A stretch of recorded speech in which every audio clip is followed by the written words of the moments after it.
Hey everyone, it's Glenn Herlihy coming to you from Seattle in the United States, where I'm currently based doing my Churchill Fellowship, looking at community food forests and community orchards right around the world. So in this short video, I talked to one of the founders of the Beacon Food Forest, a gentleman by the name of Glenn Herlihy.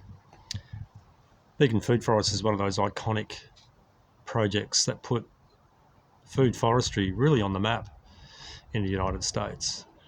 And so I talked to Glenn about the design process, about how the project started through that process, and also the ongoing process of change and how the organisation sort of manages that.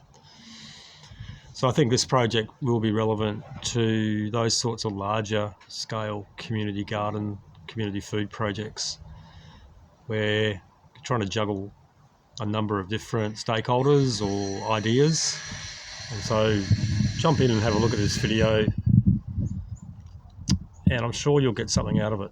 Like evolving, like how does where's this design come from? So it was a community design program process, and we held three big open house design idea charrettes kind of thing, and with our hired designers, and they took down the ideas. We all facilitated that, but took down the ideas of what everybody wanted and what people wanted to see in a community.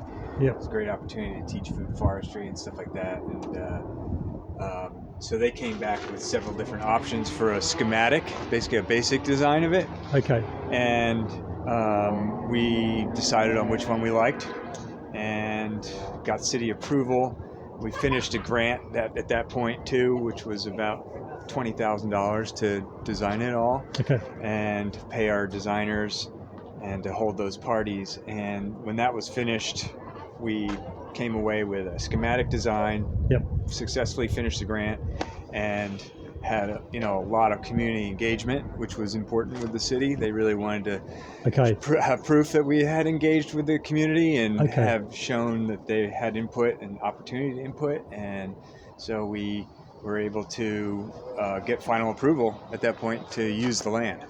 So that was 2 years into the process. Right. So for the city, that was a key part of getting that approval, was actually having that process. Big part. Big part. Yeah. So for the city, and there was many agencies involved. The land owners, the land management is Seattle Public Utilities, because there's a giant reservoir right up here. So this is all water quality land, which comes with many different rules and stipulations about how we can use the land.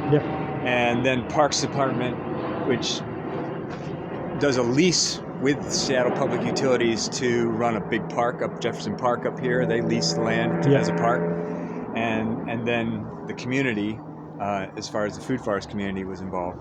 And so between those three sort of different groups, there was a lot of back and forth. What was kind of legal, and there was a lot of legal questions. We wanted open water sources, and storage and so forth. And we're not allowed to have a trash can. We're not allowed to have open water. We're not allowed to have use fresh manure on water quality land. Yeah, so it has to be processed manure, or at least composted. So we can't bring in fresh stuff. No animals. So with those limitations, it could be better without them, but it's just fine with them. Get along just fine. It's not a big deal. Not a big deal. And because of the the nature of the collaboration with it all, it all worked out great, and everybody's happy in the end. And it's give and take. Everybody has to give and take to be successful, really. You're talking about this much land and this many people involved, right? And that was the original. That was the original process, like 10 or 12 years ago. Yeah, we started with the concept about 12 years ago. And proposed that to the community, sort of casually. And then and then worked for 2 years to get approval and input from the community. Yeah. And then after about 2 years, a little over 2 years, we got the first tree in. Fantastic. Yeah. Has the design evolved since that time, or was it sort of pretty much, this is the way it's been? It's changed quite a bit. I mean, the phase one, so after we finished the schematic design grant, we got another grant to do actual construction drawings and really lay out the details of the plan. And so this is... So this is more, so in this area, this is pretty much how the schematic unfolded. The schematic had many different things for phase two, which we took out completely. So we did phase one according to everything that was planned. And then when it came time that we felt we could take on another 1.75 acres, we decided not to hire design consultants or designers. We decided to do it ourselves because we've been here. We've been observing and stewarding the land for a long time. So we did it all by community, same sort of process. A lot of community input opportunity. But we designed it. So we decided where the access points were. We decided what was going to go in these areas, where the compost, where the sheds were, all the major components we decided on. And then we paid a landscape architect to actually just do the construction drawings for that phase two. So, I mean, they were not too happy about that. They would like to be more creative in the creative process. But I guess your group, they were able to influence some of that, as we went along. But mostly we wanted them just as technical drawers. And, sometimes you just need that. That's right, drafters. I think that worked out great. I mean, I think people really wanted to be involved in the design process, right? They really wanted to be, have a hand in it, and it brings people closer, and it brings more connection to the place when they're really thinking about the overall design of it instead of just what's going on in there. And I guess at that second stage, the group as a group, you had more confidence in just getting into a design process. I mean, it was a lot of work, but we had done one sort of like that before, so a few of us were experienced at it. Was it like a series of charrettes or workshops, people coming together and putting up ideas and sifting?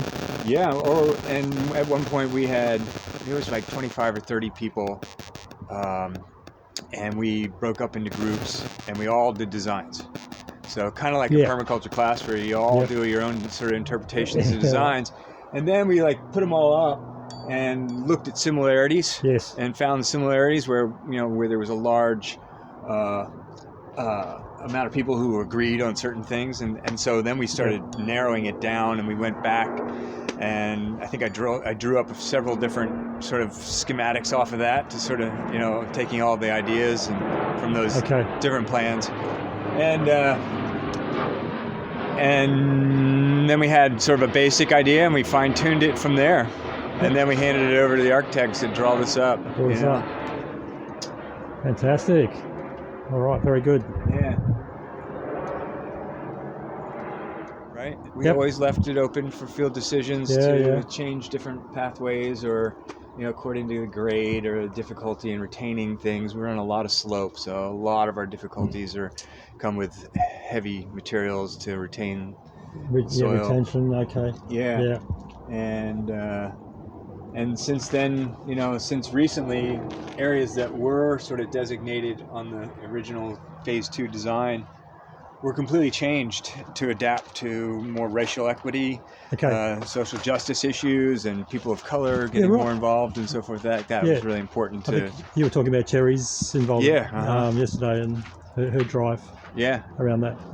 And people were, had mixed emotions about somebody coming in, a group of people coming in and really just changing what the community had already done, which is a difficult situation, but there's a lot of compassion and understanding in this project with people to be flexible and adjust. And the needs were there, so you address your needs, right? And sometimes that sort of disruptive energy can be really good for a group. It might be very rocky, but it can lead to some better outcomes. There are benefits to it. Yeah. A lot of things are discussed, and new methods of conflict resolution are put to the test. Yeah, right. Absolutely. Right, you know? Yeah.